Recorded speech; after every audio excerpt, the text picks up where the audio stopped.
сіздер өздеріңізді бункердеміз деп есептейсіздер. Мына жерде әртүрлі мамандықтың аттары.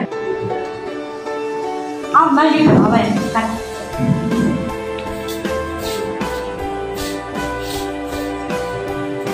Мен әншімін. Егерде мен бункерде шығуға көмектессеңіздер, мен ән жазып жақсы көмектесіп оған. Мен миллионермін. Бұл бункерден шыққан кездегі күндеріңізді ойлаңыздар. Бұл бункерден шыққаннан кейін мен сіздерге қаржылай жағынан, ақша жағынан көмектесетін боламын. Келесі оқушы.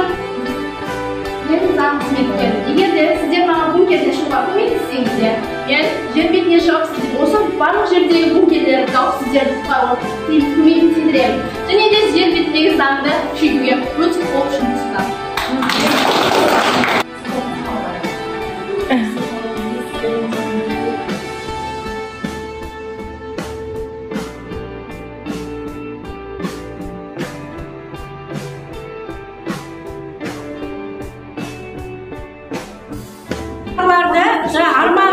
Армандарымызды жазған шарларды бір-бірімізбен алмастырайық.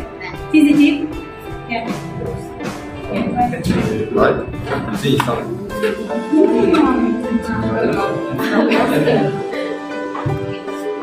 Осы шарды жоғары көтеріп түсірмейміз. Яғни ешкімнің арманы, ешкімнің мақсаты жерде қалмау керек, ешкімнің тілегі.